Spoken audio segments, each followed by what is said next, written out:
Anda kembali di AI Newsroom pemirsa bersama saya Syafaati Suryo dan masih bersama kami ada Bang Saleh Daulay, Ketua DPP PAN dan juga ada Mas Pipin Sopian, juru bicara PKS. Mas Pipin, ini PKS kan masih membutuhkan 4 kursi lagi untuk bisa mengusung calon gubernur di Pilkada Jakarta tahun ini. Bagaimana hingga saat ini komunikasi dengan parpol-parpol lainnya? Apakah ada kemungkinan koalisi dengan PKB dan Nasdem bisa terulang kembali seperti Pilpres kemarin?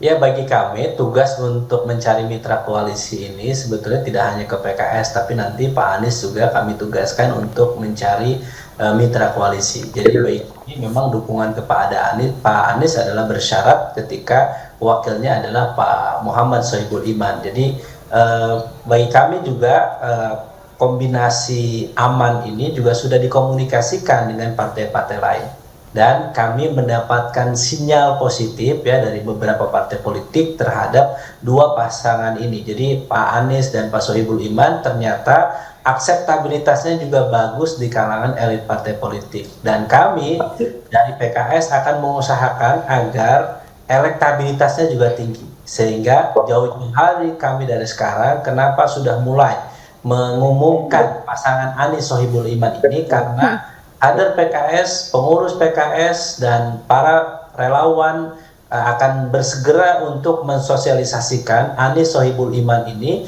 dari rumah ke rumah agar mereka tahu siapa ya, rekam jejaknya seperti apa, dan rekam prestasinya dan juga rekam gagasannya untuk memimpin Jakarta ke depan. Apakah PDIP juga termasuk parpol yang diajak untuk berkomunikasi lebih dalam lagi dengan PKS, Mas Pipin? Betul, kami juga menawarkan bahkan kalau kepada PDIP ya, bahkan juga kepada Bang Saleh Daulay juga kalau berkenan ya untuk mengusung Pak Anies Baswedan dan Pak Sohibul Iman, kami dengan tangan terbuka untuk mengajak Bang Saleh Daulay untuk Pak Anies dan Pak Sohibul Iman. Karena kami yakin setiap partai politik rasional, siapa yang berpotensi menang, kemungkinan besar diusung oleh partai politik, termasuk oleh Partai Amanat Nasional. Baik, bagaimana Bang Saleh dengan tawaran Mas Pipin tadi? Ya sebetulnya itu wajar dan sah lah ya, namanya komunikasi politik tuh boleh dibangun gitu. Tetapi memang kalau kita balik bisa juga kita mengajak PKS untuk mendukung Koalisi Indonesia Maju, kan bisa juga. Jadi mudah-mudahan nanti ada alternatif gubernur misalnya seperti Ridwan Kamil misalnya. Kalau PKS ikut bergabung dengan kita, saya yakin tuh Ridwan Kamil tuh akan lebih mudah untuk menang di Jakarta. Jadi karena itu ya kami juga bisa mengundang secara terbuka PKS untuk ikut bergabung.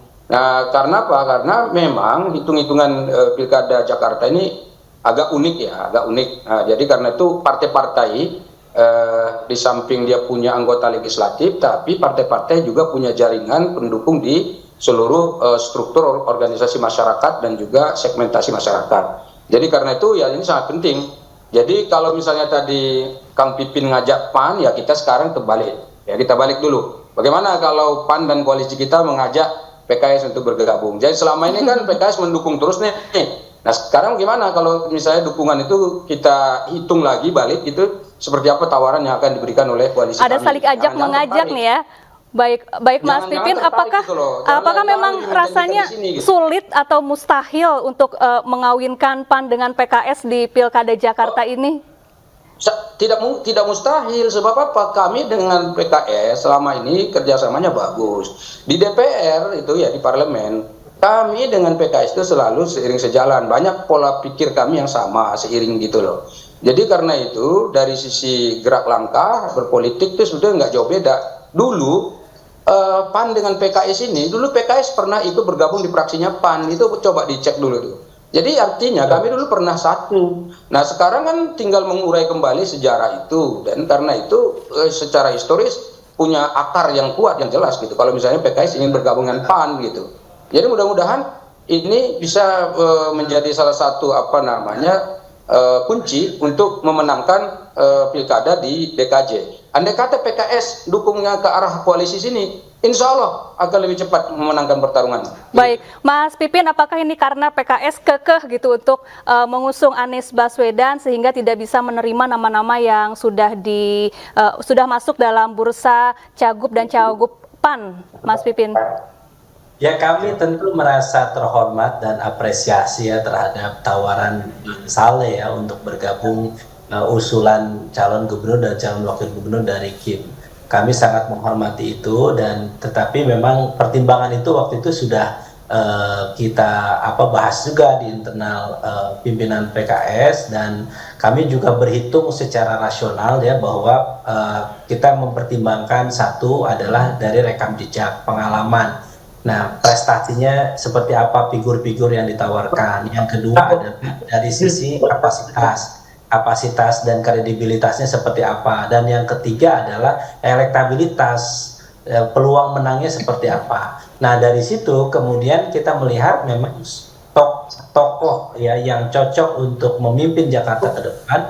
Kesimpulan dari DPP PKS adalah ada di Pak Anies Baswedan dan Pak Sohibul Iman. Kedua figur ini memenuhi dua kriteria. Satu, memiliki kapasitas, dan yang kedua adalah memiliki kapasitas juga kemampuan menangani dan kemampuan untuk menyelesaikan persoalan yang dihadapi oleh rakyat Jakarta, masyarakat Jakarta juga tinggi. Nah, itulah kenapa kami menyodorkan dua sosok ini kepada rakyat Jakarta dan juga kepada elit partai politik yang ada, termasuk kepada Partai Amanat Nasional. Baik, Bang Saleh, kalau PKS yakin dengan elektabilitas Anies Baswedan, Bang Saleh kemarin menyebutkan bahwa ada orang tidak punya parpol tapi ingin maju terus begitu. Apa maksudnya nih Bang Saleh? Ya, itu sebetulnya wajar aja kan boleh dicalonkan, boleh mencalonkan diri. Nah, kebetulan partai-partai tertarik gitu ya, silakan sebetulnya. Cuman yang lebih fair itu sebetulnya karena memang dicalonkan oleh partai, mestinya masuk ke partai politik. Kalau misalnya tidak masuk ke partai politik, berarti kan mestinya calon independen, mestinya, karena calon independen kan dibolehkan juga gitu. Nah, tapi karena memang dicalonkan oleh partai politik, ya lalu partai politik tertarik, ya itu silakan saja. Tapi menurut saya ya ada juga kan yang mengkritik tuh Kaisang dan seterusnya. Nah, Kaisang ini kan ketua umum partai politik. Jadi dia masuk ke partai politik, mengambil semua risiko yang yang ada untuk mengurus partai yang tidak mudah ya. Dan mengurus partai itu tidak mudah, Kang Pipin tahu itu. Dan banyak yang kita urus seluruh Indonesia ini, rumit, luar biasa rumitnya. Jangan sampai ada misalnya orang yang menurut saya tidak ikut dalam hiruk pikuknya mengurus partai itu. Nah, pas pencalonan ikut terus gitu loh, maksudnya itu aja sih sebetulnya. Jadi dan itu tidak salah ya, dan perlu saya tegaskan itu tidak salah dan itu dibolehkan saja. Tapi hanya masalah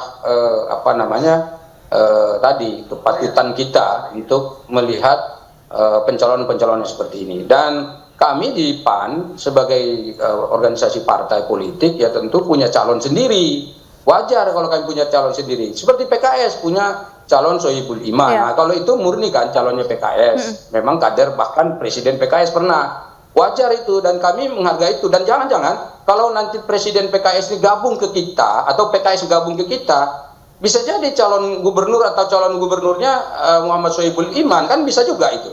Kan belum dibicarakan. Jangan langsung ditolak dulu nih Kang Pipin. Jadi kan wacana itu tetap harus terbuka gitu. Karena politik itu bisa, karena kalau misalnya PKS nggak dukung sana, pindah ke sini, kan selesai yang sana gitu loh, yang sini yang bisa maju gitu loh. Baik, jadi Bang Saleh terus merayu Mas Pipin ya. Pertimbangkan lah saya kira. Baik, Mas Pipin, kalau PKS memiliki sejumlah kader yang juga cukup dikenal oleh masyarakat, lalu mengapa tetap memilih Anies Baswedan sebagai calon gubernur? Bagaimana dengan kaderisasi internal di PKS sendiri? Ya, setiap partai politik berpikir rasional ya, bahwa elektabilitas di survei itu tidak bisa dimanipulasi, dan elektabilitas itu tidak bisa mendadak ya. Proses ya itu adalah rekam jejak orang dalam persepsi publik, sehingga ketika kita melihat siapa yang akan kita calonkan itu memang suara partai itu harus sesuai dengan seiring dengan suara masyarakatnya. Jadi ketika misalnya rakyat Jakarta menghendaki Pak Anies Baswedan sebagai calon gubernur Jakarta, maka sebagai partai politik ya kita harus mempertimbangkan aspirasi itu. Tetapi tentu kami juga mengkombinasikan bahwa ketika memang masyarakat ingin gubernurnya misalnya Pak Anies, maka kita melihat bahwa kami punya tokoh yang layak untuk mendampingi Pak Anies, yang punya rekam jejak yang baik, yang punya pendidikan yang baik, S1, S2, S3-nya dari Jepang, Pak Sohibul Iman ini. Kemudian dari sisi kapasitasnya juga beliau pernah menjadi rektor Paramadina, pernah menjadi wakil ketua DPR RI bidang ekonomi, ya, sehingga dan menjadi presiden PKS yang memiliki prestasi yang gemilang pada masanya. Sehingga ketika kami menawarkan kepada kepada rakyat Jakarta, ya, dua sosok ini, memang rakyat Jakarta mengatakan, oh ini memang pantas untuk memimpin Jakarta ke depan. Jadi keinginan kami untuk mencalonkan kader kami tidak bisa serta-merta membabi buta bahwa harus kader kami sebagai calon gubernur, tetapi kami juga punya kebijaksanaan dalam mengambil kebijakan, apakah peluang menangnya besar atau tidak, apakah kira-kira rakyat Jakarta bisa menerima pilihan ini atau tidak, sehingga tidak ada arogansi partai politik di situ. Baik. Pertanyaan yang sama untuk Bang Saleh Daulay, dari sekian banyak kader PAN yang juga dikenal oleh masyarakat, kenapa ada nama RK dan juga Kaisang yang masuk dalam bursa cagup PAN? Ya, pertama begini, Ridwan Kamil ini kan juga kalau dari ngikutin pola berpikirnya Kang Pipin, Ridwan Kamil kan juga punya pengalaman. Beliau pernah jadi wali kota di Bandung, pernah jadi gubernur di Jawa Barat, dan prestasinya bagus. Kemarin diminta juga untuk membantu presiden untuk urusan IKN misalnya seperti itu. Kemudian sekarang beliau juga berpartai, partainya Partai Golkar. Nah, Golkar ini adalah bagian dari Koalisi Indonesia Maju. Dan karena itu pengalaman-pengalaman beliau saya kira cukup membanggakan juga, dan dari sisi popularitas ini sebetulnya juga cukup bagus. Dan saya kira tinggal bagaimana memperkuat elektabilitas, ya, saya kira yang nanti mengikuti popularitas tadi gitu. Jadi karena itu ini adalah pilihan-pilihan yang rasional. Jadi andai kata kita nanti mengkombinasikan Pak Ridwan Kamil dengan calon-calon nanti akan kita simulasikan, ya, kemudian akan insya Allah akan kita dapatkan calon yang pas, ya, pasangan calon yang pas untuk maju di Pilkada Jakarta gitu. Nah, apalagi tadi sekali lagi ya sama. Baik. Semua partai politik sekarang sedang menghitung itu. Jadi kita persilakan hitung-hitungan partai politik nanti untuk kita bawa ke meja bersama untuk kita hitung dan kita tetapkan. Jadi semua yang ada ini masih simulasi saja. Baik. Jadi tidak usah langsung difinalisasi, karena biasanya malah justru partai politik itu atau penetapan calon pasangan untuk pilgub itu nanti malah justru nanti setelah menjelang batas akhir penetapan calon.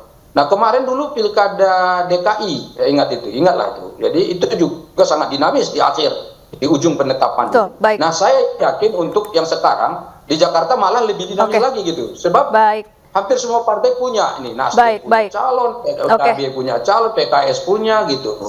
Golkar punya, PAN punya, Gerindra punya, dan seterusnya. Saya kira insya Allah ini akan lebih dinamis. Jadi tentu kita harus berhati-hati untuk menetapkan calon terbaik untuk rakyat Jakarta, bukan untuk partai politik. Oke, baik, terima kasih Bang Saleh Daulay, Ketua DPP PAN, dan juga Kang Pipin Sopian, juru bicara PKS, telah bergabung bersama kami di iNewsroom.